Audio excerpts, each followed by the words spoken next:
Oi, pessoal, tudo bem? Eu sou a professora Letícia e hoje nós vamos ter uma aula sobre células.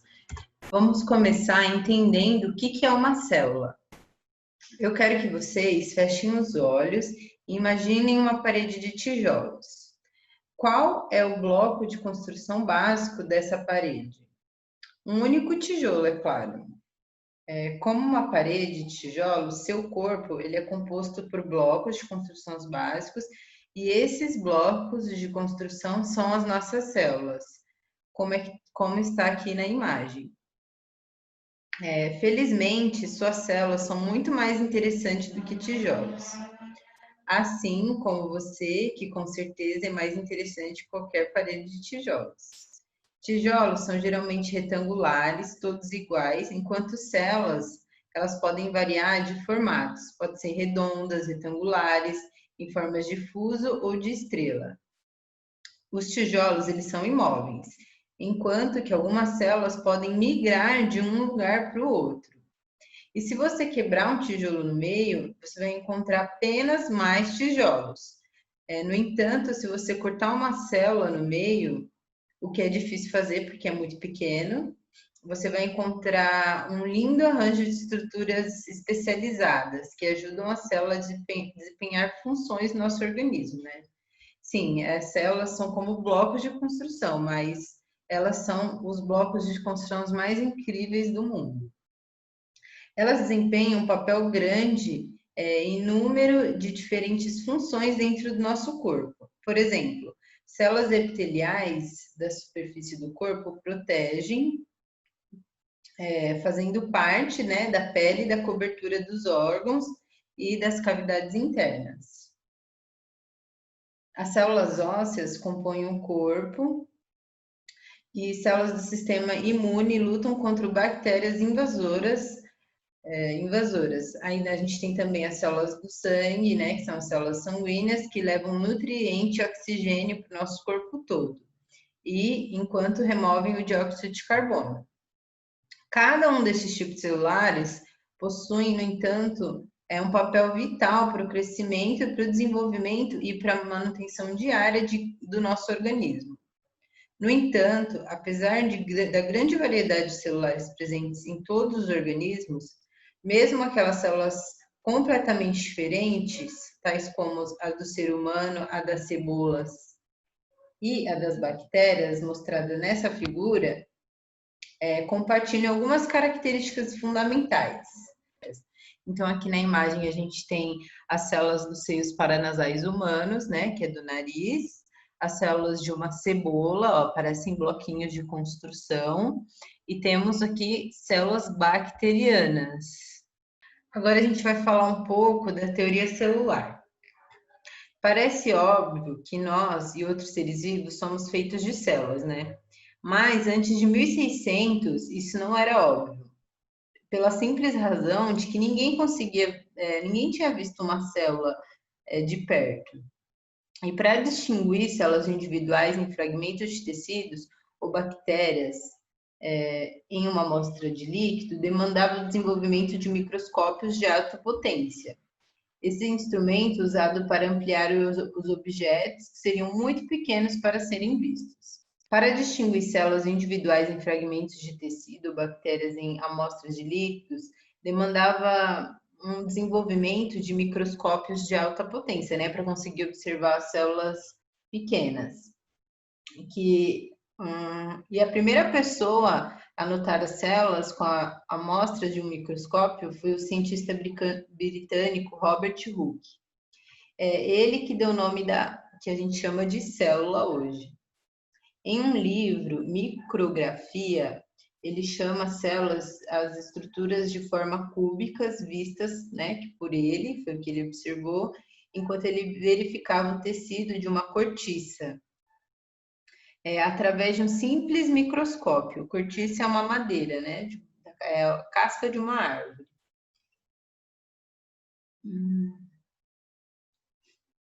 No entanto, as células que o Hooke observou estavam em um tecido morto, né? E, na verdade, ele estava observando a parede celular da célula.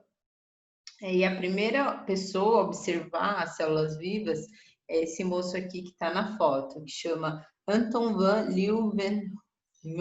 Nossa, é difícil o nome dele. Enfim, ele era um comerciante holandês que ele produzia lentes. E em meados de 1970, ele leu o livro do Hooke, o primeiro a observar uma célula, e começou a construir os próprios microscópios deles. Então, aqui tem um modelinho do primeiro microscópio que ele fez. Agora a gente vai estudar o que tem dentro da célula. Então, aqui a gente, na imagem, tem uma célula, certo? Eu vou falar dos principais componentes, até porque são muito nomes, então, é o primeiro contato que vocês estão tendo com ela, mais para frente vocês vão aprender mais em outras séries. Vou começar pela membrana plasmática, que é essa daqui, ó, a membrana plasmática, esse envoltório que envolve toda a célula. Mas o que é a membrana plasmática, né? Ela reveste e protege a célula. É capaz de selecionar o que entra e o que sai da célula graças à sua permeabilidade seletiva. Temos o núcleo, que tem a função de armazenar toda a informação genética, desculpa, e regular as funções químicas da célula. Classifica-se em eucariontes como núcleo definido e procariontes, que a gente vai falar mais para frente, como núcleo não definido. Nós temos também o ribossomo, que é essa estrutura aqui, que é responsável pela produção de proteína, que é importante para o metabolismo celular e do organismo. Nós temos os centríolos, que é esta coisinha verde fofa aqui, que ajuda na divisão celular, além de possibilitar a movimentação da célula através de cílios e flagelos. Então, ela tem pequenas estruturinhas aqui, que a gente pode ver, que ajuda ela a andar dentro da célula. Temos o retículo endoplasmático, que tem esse aqui, o rugoso, e tem o liso também. Que é um conjunto de sacos e tubos responsáveis pela síntese e pelo transporte de algumas substâncias. Como eu falei, existe o retículo endoplasmático, liso e o rugoso. Nós temos também o complexo de Golgi, que é esta parte aqui, e suas principais funções é a excreção de proteínas produzidas no retículo endoplasmático rugoso. E por último, a mitocôndria, que é responsável pela respiração celular. Então, cadê a mitocôndria? Aqui a mitocôndria. Bem bonitinha ela. Então, todos esses que eu falei aqui são organelas. Então, uma célula é constituída por organelas. A membrana plasmática, né, que vai ser o envoltório que vai agrupar e não deixar que essas organelas escapem. Então, todas elas desempenham um papel fundamental para o desenvolvimento e funcionamento da célula. Então, essas são algumas células do nosso corpo humano. Então, cada célula ela vai ser especializada em desempenhar uma função dentro do nosso organismo. Nós temos as células sanguíneas, as células do intestino.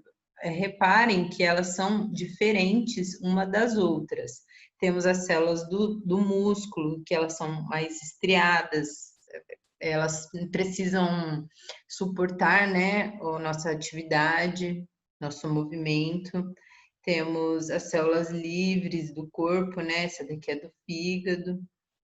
Temos as células do cérebro também, que são os neurônios. Então, nós vamos ter vários tipos de células especializadas em algumas funções, em várias funções. A célula, ela pode ser procarionte e eucarionte. As células procariontes são das bactérias e as eucarióticas é célula animal e vegetal. Aqui a gente tem uma célula vegetal e aqui temos uma animal. Nossas células são eucarióticas, enquanto as das bactérias são procarióticas. Então, essa é uma célula procarionte, certo? Ela possui fibras, cápsula, a parede celular, membrana, tem o ribossomo também, a molécula de DNA. A diferença é que ela fica solta aqui, né? Ela não fica dentro de um núcleo, como nas eucariontes. E tem o flagelo, que é responsável pela movimentação, né? Como se fosse um pezinho para ele andar. Aí vamos falar sobre os componentes das células eucariontes. Existem algumas componentes chaves que a célula precisa ter para classificação como célula. Independente de ela ser procarionte ou eucarionte, todas as células compartilham 4 componentes principais, que é a membrana plasmática, o envoltório, né, o revestimento externo, que separa o interno da célula do ambiente ao redor, o citoplasma, que compõe o interior da célula, consiste em um meio gelatinoso, que a gente chama de citosol, onde as estruturas celulares são encontradas. Nos eucariontes, o citoplasma significa especificamente a região fora do núcleo, mas dentro da membrana plasmática. O DNA, que é o material genético da célula, e os ribossomos, que são os componentes que sintetizam a proteína. Então, esses, tanto em procarionte e eucarionte, eles vão ter membrana plasmática, citoplasma, DNA e o ribossomo. Apesar das semelhanças dos procariontes e os eucariontes, eles diferem de várias maneiras importantes. Procariontes são organismos simples, unicelulares, que não apresentam um núcleo e organelas limitadas por membrana, mas que consistem de um único espaço interno aberto. Assim, a maioria do DNA procarionte é encontrada na região central da célula, essa região que a gente está vendo aqui na imagem, que é chamada de nucleóide. O DNA, nesse caso, consiste de uma única alçada grande chamada de cromossomo circular. O nucleóide é algumas outras características frequentemente vistas nos procariontes, na qual a bactéria, a gente pode observar uma bactéria em forma de bastonete, né, que tem esse corte aqui nela.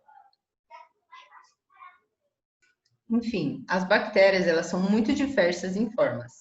Então, não serão todos os tipos de bactérias que terão todas essas características dessa imagem.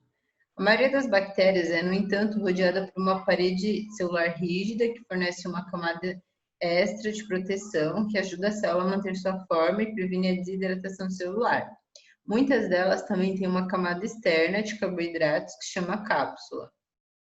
A cápsula é uma pegajosa e ajuda a célula a se aderir às superfícies em seu meio. Algumas bactérias também têm estruturas especializadas encontradas na superfície das células, que podem ajudá-las a se mover, aderir às superfícies ou ainda trocar material genético com outras bactérias. São os flagelos, que possuem esse formato de chicote, as fíbrias, que aparecem sempre em grandes quantidades, são parecidas com pelos e auxiliam a fixação nas células hospedeiras e em outras superfícies, e os pilis, que possuem forma de haste e têm diferentes funções. Por exemplo, algum tipo de pili permite que a bactéria transfira moléculas de DNA para outra bactéria da mesma espécie, enquanto que outras estão envolvidas na fixação da bactéria no ambiente.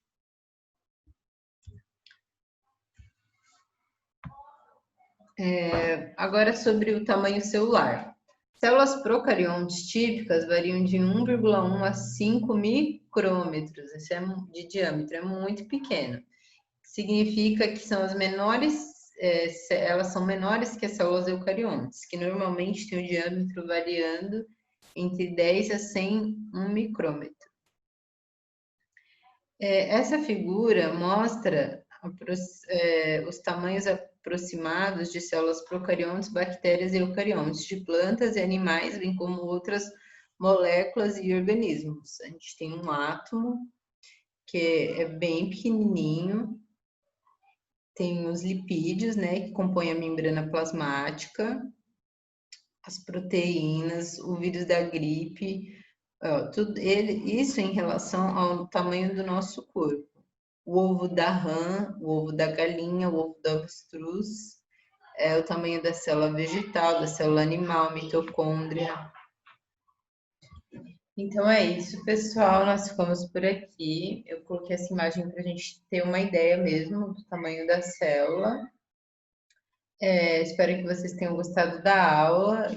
Se não deu para entender alguma coisa, volta lá no comecinho do vídeo. Muito obrigada e tchau, tchau.